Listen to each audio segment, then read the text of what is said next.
The 2-week outdoor games event is over with, and we move on to the All-Star Games event in NHL 18 with new sets, challenges, competitive seasons, and draft champions, as I'm going to break down everything that has pretty much happened. In a previous video, I discussed everything that will be happening in terms of the All-Star event and how evolution cards will be upgraded and which evolution cards to look out for in the future. But for now, it starts with every All-Star Games captain receiving a brand new card and receiving an upgrade for their evolution cards. You have Subban, Stamkos, McDavid, and Ovechkin all receiving upgrades, so it does end up being just like last year, and definitely something to look forward to in future years. Now, when it comes to this Patrick Kane, I think every day throughout the All-Star Games event, the EA Sports NHL Twitter is going to have a poll recognizing some of the best All-Star Game event players. And you guys get to vote on who you think is the best. But when they release this card, the card is going to be the same overall as the highest overall of that card. So Patrick Kane already had a 94 overall, so he gets another 94 overall. His evolution card does not get an upgrade, but this is still kind of good because, like, if it's a card in the 90s, people would still want to pull it for good profit. You know, it's better than not having this card at all, I suppose. The All-Star Game sets are going to run for 2 weeks until February 2nd, until 5 p.m. Eastern Time. In this set, you can trade in an All-Star collectible for a gold rare player item. Not exciting.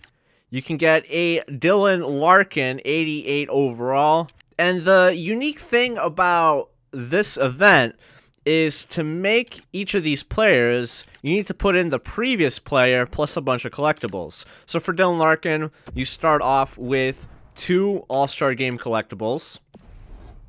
When you get to the 90 overall Tavares, you need to have the 88 overall Larkin plus the 2 All-Star Game collectibles.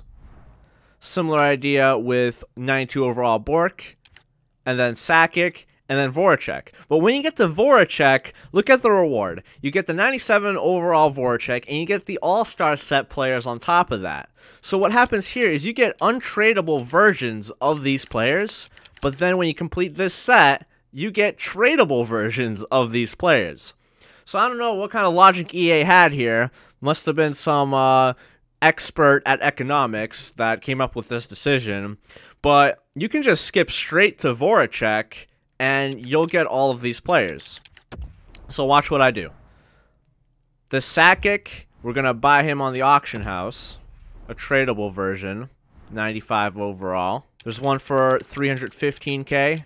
Sure, we'll pick him out. That's not the 315k version. Whoops. And then this Voracek, 92 overall Voracek. Not sure why it's like the fancy artwork Voracek. That's okay. Search him on the auction house. So this Voracek is actually found in packs. That's what kind of makes him rare and special. And so he's going to be a little bit more expensive than, well, anything else. But you buy him for about 400k at this time. So I bought the 2 of them for about 700k. Throw them into the collection. Now, when we complete the set, go to manage inbox, unopened packs, lots of flashbacks. Don't worry about it. One day I'll be rich. And here we go. Let's start with the other pack. The All-Star set players, you'll see I get all of them, including the Sakic I just bought for 300k. You also got Tavares, Bork, Larkin. Should go for maybe like 300k total themselves. We'll take a peek at that later.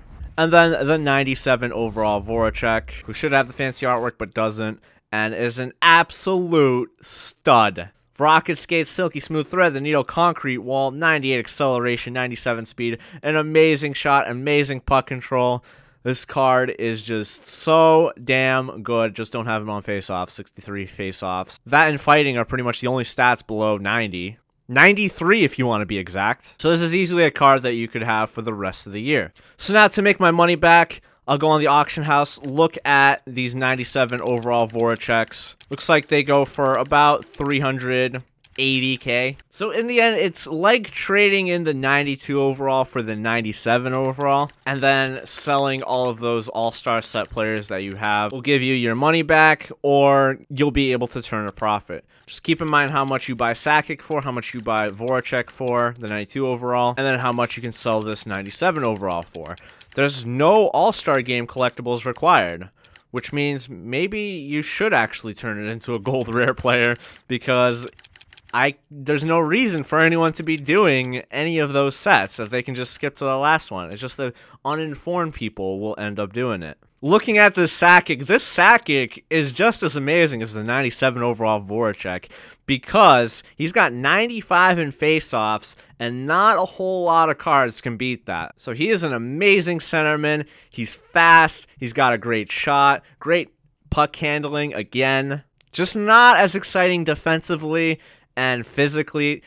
86 shot blocking, 88 body checking, 88 aggression. Those are just the stats to worry about, but otherwise a fantastic center to have. For Bork, we add another 92 overall, but this 92 overall has maxed out shooting, which is pretty exciting, I suppose. 92 speed's okay for his overall, but he's also got great awareness, great stick checking. Everywhere else, he's about average or below average, such as physically, and for puck handling, again, similar idea there. Not a super great card, but definitely really good in the offensive zone. Then we got D-Boss, Dylan Larkin, 99 acceleration, 99 speed. This card flies around, and I love cards like those, especially when it says his skating is 94, and I just don't see where those numbers come from. His shooting, also above average, 95 wrist shot accuracy, which is pretty crazy,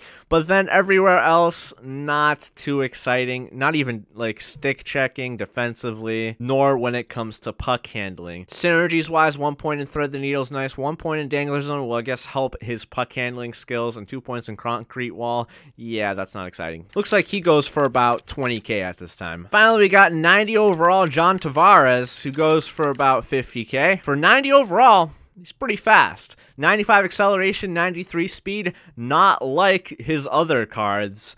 90 in faceoffs makes him pretty decent at the center as well. He's got an amazing shot, 98 slap shot accuracy, power, 99 wrist shot accuracy, 97 wrist shot power. So him and Bork are absolute animals when it comes to shooting the puck. Tavares has some speed on Bork. He's got amazing offensive awareness, amazing puck control, but he's not great defensively, as he's got 88 in stick checking, and physicality is also a minus, where body checking's at 84, aggression's at 85, shot blocking at 80, but I think his offensive capabilities will make up for it. He's got 3 points in team synergies, locker room leaders, and AA, and then 1 point in clutch player, which I don't think makes a huge difference on him. In the end, making all these cards early and selling them early can net you a good profit of about 100k plus, 200k. A lot of people, like the people who first did this, were able to make like double their profit from like 600k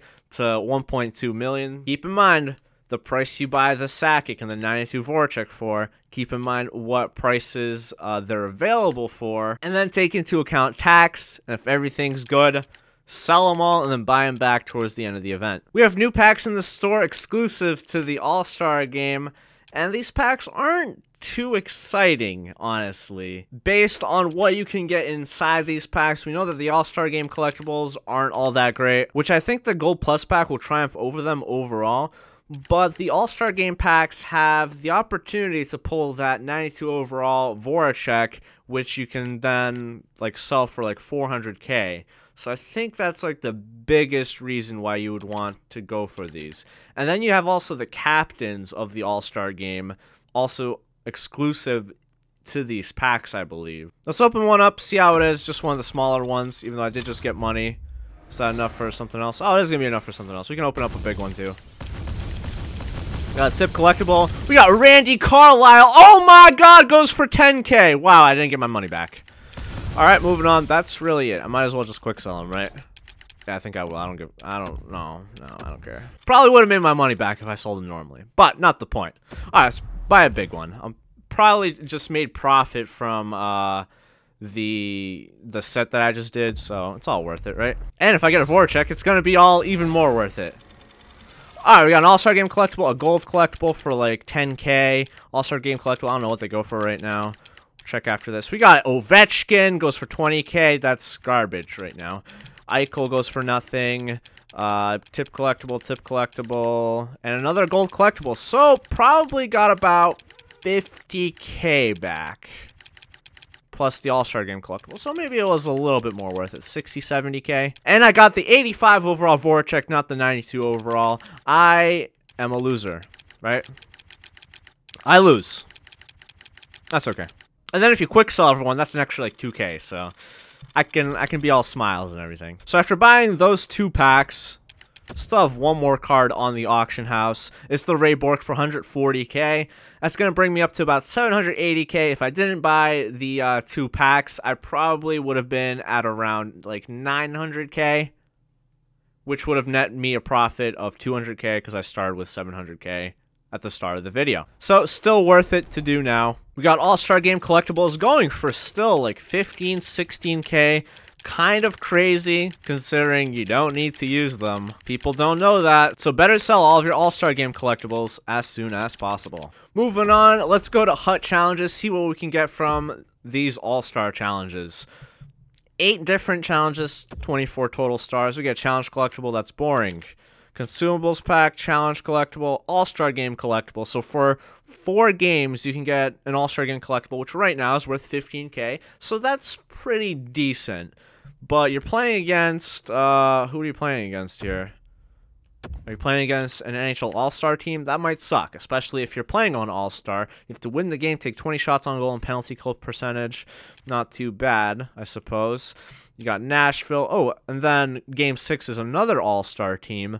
Win the game, score power play, goal, block 2 shots, a challenge collectible, and then another All-Star collectible. So 3 All-Star collectibles in 8 games. Okay, that's kind of worth it if you think that you have the skill to be able to do this kind of stuff. Up next, we go over to competitive seasons. We go over to the prizes.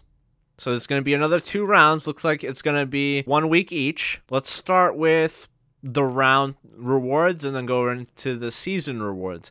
You have a 91 overall exclusive All-Star Al MacInnis. Then you get the Dylan Larkin, and you get a bunch of packs. So MacInnis is going to be given out to pretty much everyone in the top 100. You get a free 20K or less, I guess it's going to be the future, Dylan Larkin. If you're in the top 250, you get about 100,000 coins worth of packs if you're in the top 1,000. So that's pretty good. And it's going to be pretty much something like that throughout all of the competitive season rewards. I mean, for the top 15,000... you're gonna get a pack worth 25,000, and then top 10,000 gets packs worth 50,000. So, would highly recommend hopping on this competitive seasons train and trying to finish at least in the top 15,000. Which maybe I don't think you should try too hard to do that, but just know you should do it anyway. For round 2, you get Danny Heatley, 93 overall. And then an additional John Tavares, which we know goes for 50K or less. And it's going to work very similarly to round 1's rewards. Then for the season rewards, you get a 95 overall exclusive All-Star Owen Nolan, which is in the top 100 again. You get a lot of packs at the end of the season. So top 3,000... I believe get 150,000 coins worth of packs in addition to the round rewards. Finally, we have Draft Champions, and this is the part of the video where everyone turns it off because no one cares about Draft Champions, but I'll show it off anyway. See what's inside this Draft Champions theme in before it crashes. I imagine you get to check out the captains, you get to check out those 2 Voraceks, the set players. Since it's a new theme, they'll probably overload you on like amazing cards too. So I gotta go with Bure here. And that's where the amazing cards stop. I got Jimmy Howard, 5-hole Jimmy Howard, let's go. Round 3, bunch of other crap.